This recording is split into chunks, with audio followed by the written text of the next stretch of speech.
They control every aspect of your life.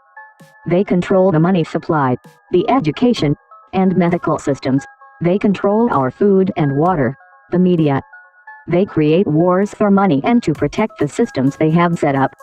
But what's their end goal? The global currency under a central military dictatorship. You and your future children will be enslaved into the system for your entire life. Under this world government, they will control every aspect of your life, down to the smallest details. This will be achieved by deliberately dragging the world into war. And in the aftermath, the public will be looking to the government for help. And without even knowing, they will blindly support the same people who dragged them into the war in the first place. They will install the world government under the perception that it will help fix all the world's problems and stop all the wars.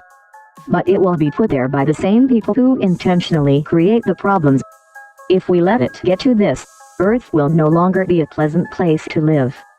Giving lots of power to a very few will, and always has, led to corruption. Over the last 2 years, journalists and activists have been fighting a specific provision in the annual National Defense Authorization Act, or NDAA, through a lawsuit called Hedges v. Obama. It's called Section 1021B, otherwise known as the Indefinite Detention Clause, which gives the U.S. military the right to indefinitely detain U.S. citizens anywhere in the world, including right here in America. This not only attacks your First Amendment rights, it attacks your Fifth Amendment rights, your due process clause, because this gives not the U.S. government, but the U.S. military the right to detain you and indefinitely with no due process. Let's first take a look in the past. In 1945, the dollar was established as the world reserve currency. This meant international commodities were priced in dollars. It was made under the condition that these dollars were redeemable for gold. The Federal Reserve was now able to print as much as they wanted, because they did not allow records for what they had printed. Leading up to the 70s, during the Vietnam War, the U.S. made it very obvious that they were spending more money than they had backed by gold. This led other countries to start withdrawing their gold, which rapidly decreased the value of the dollar. In 1971, France wanted to withdraw their gold, but President Nixon declined. He suspended, what he said was temporarily, the ability to convert the dollar to gold. This was not temporary, it was permanent. In 1973, the petrodollar was born. An agreement with the main oil developing countries was made. They were to only accept U.S. dollars as payment for oil and to invest their profits in U.S. Treasury bonds, notes and bills. In return, the U.S. would protect the oil fields. By 1975, every member of OPEC was selling their oil in U.S. dollars. Taking the dollar off gold and using foreign oil to back the dollar instantly made every oil importing country in the world need a constant supply of Federal Reserve paper. And in order to get that paper, they had to send the U.S. real resources. During the Cold War, the U.S. had an endless supply of money. Because of the petrodollar scam, they could spend as much as they wanted on their military. The U.S. outspent every other country in the world combined. The collapse of the communist bloc removed the last threat to the U.S. They now had control of the world because of their huge military spending. In 1991, the U.S. invaded Iraq in the first Gulf War. They destroyed their water purification plants and hospitals, and imposed huge sanctions. These actions killed over 500,000 children, and they knew exactly what they were doing. About 10 days after 9/11, I went through the Pentagon and I saw Secretary Rumsfeld and Deputy Secretary Wolfowitz. I went downstairs just to say hello to some of the people on the Joint Staff who used to work for me, and one of the generals called me and he said, "Sir, you got to come in. You got to come in and talk to me a second." I said, "Well, you're too busy." He said, "No." He says, "We've made the decision. We're going to war with Iraq." This was on or about the 20th of September. I said, "We're going to war with Iraq. Why?" He said, "I don't know." He said, "I guess they don't know what else to do."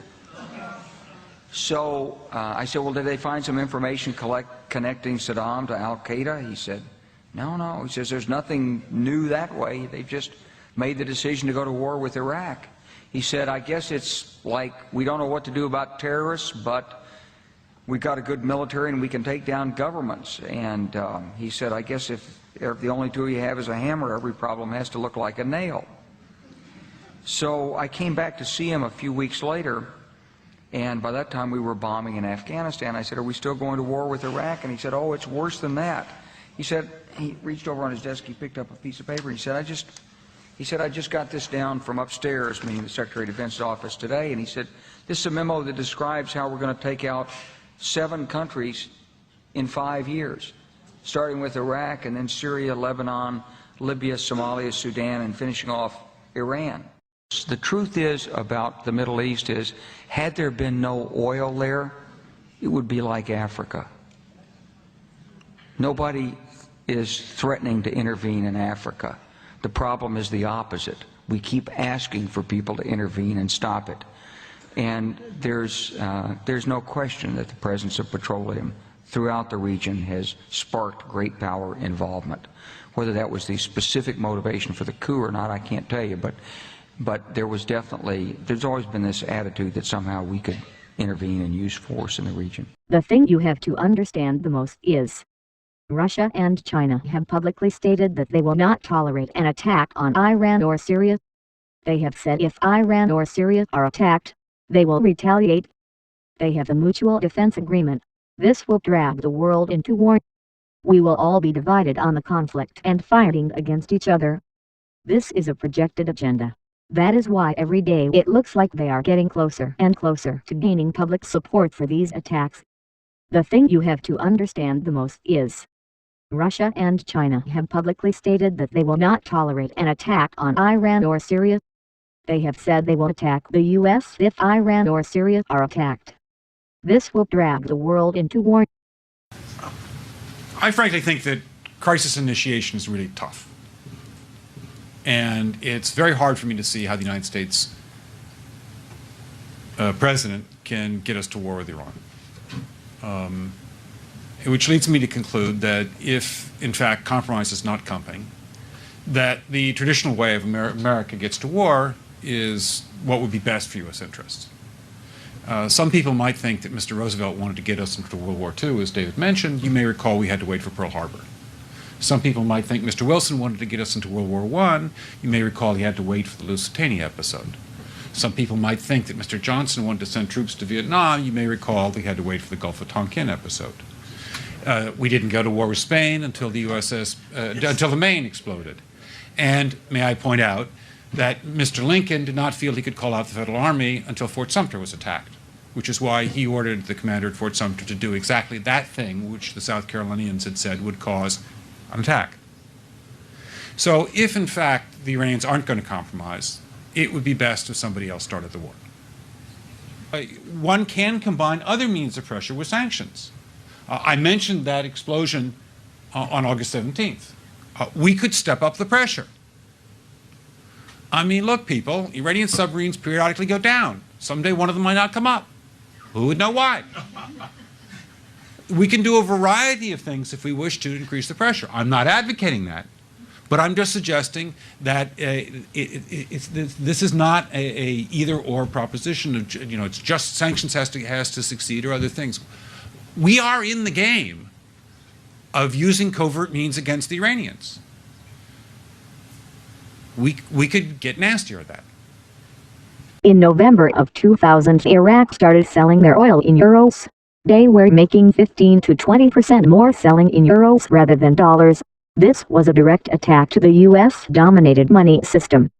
This is when the U.S. and the media started saying that Iraq had weapons of mass destruction, but this was just a propaganda campaign. They also used the impacts of 9/11 to gain public support. In 2003 they invaded Iraq, and as soon as the oil fields were in U.S. control, the sales were switched straight back to the dollar. In the Matrix movie, there's something called the Zion mainframe. Well, Zionism, Rothschild Zionism, is in so many ways a mainframe of this network, and it pervades all the way through.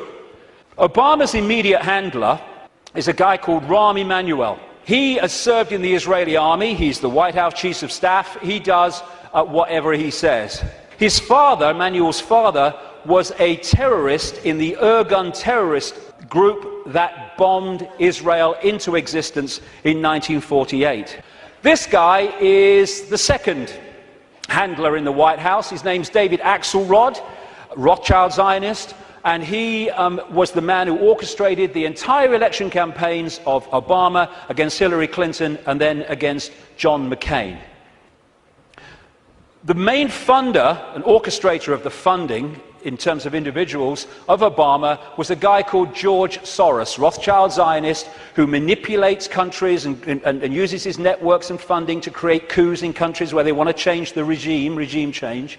And he bets on currencies like he bet on the pound years ago and makes a fortune out of the demise of the economy of other countries because he has no empathy. Henry Kissinger, massive Rothschild Zionist, has served that dynasty's agenda for 40 years, if not 50 years. And he's now an advisor to Obama, even though he's officially a Republican.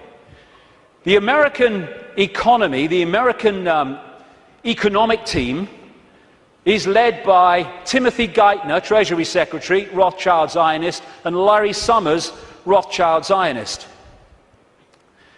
The entire Obama budget is run by the budget director, Peter Orszag, Rothschild Zionist. This man was advising the Russian treasury when the Russian governments were giving state assets away to Rothschild Zionist oligarchs, including Roman Abramovich, the owner of Chelsea Football Club, by the way. It's very easy to become a billionaire when a state says, have these assets worth $1 billion, billions of pounds, thank you very much. It's a piece of cake. You could buy a football club if you want. And this man's company was also advising the Icelandic Central Bank in the run-up to the Icelandic crash. The Federal Reserve in America, which controls the American economy in so many ways, it's a privately owned, not government-owned central bank, and it's privately owned by the Rothschilds and the affiliates of the Rothschilds, is Bernard Bernanke, Rothschild Zionist. He replaced Alan Greenspan, Rothschild Zionist, who was head of the Federal Reserve from Reagan Bush right up into the Boy Bush administration, and he systematically took away the checks and balances which allowed the mayhem of 2008 to unfold. We keep hearing about Goldman Sachs and all the mayhem that it's created, both in the crash of 2008 and the crash of the economy in Greece, fundamentally involved Goldman Sachs. Goldman Sachs is a fiefdom of the Rothschilds, headed by Lord Blankfein, Rothschild Zionist. The World Bank, headed by a Rothschild Zionist. The IMF, International Monetary Fund, headed by a Rothschild Zionist. European Central Bank, headed by a Rothschild Zionist. A stream of so-called czars, as they call them in America, controlling different policies and areas, policy areas of the Obama administration, Rothschild Zionists, including Cass Sunstein, who has actually written a paper saying people who have conspiracy theories should either be banned from expressing them or taxed for expressing them. Taxed! Climate change policy in the Obama administration is controlled by Carol Browner, Rothschild Zionist, and Todd Steen, Rothschild Zionist. Major area of policy. The American administration is utterly awash with Rothschild Zionists, and that is not by accident. It's because they're agents of the dynasty or agents of the control system. The odds don't matter anymore. If you understand what we are facing, then you have a moral responsibility to do everything in your power to alter the course that we're on, regardless of the odds. It's only when you stop basing your involvement on the chance of success that success actually becomes possible. To strip the ill-gotten power of the financial elites and to bring these criminal cartels to justice will require nothing less than a revolution. The government is not going to save us. The government is completely infiltrated and corrupt to the core. Looking to them for help is completely arrogant. We have to actively work to wake up as many people as possible about what is happening and the direction we are heading. All revolutions originate from a shift in the mindset of the population, and no other meaningful resistance is possible without it. When an idea hits critical mass, it begins to spread on its own and spreads to all levels of society. We need more people in this fight. We need more people speaking out, making videos, writing articles, getting this information onto the national and international stage.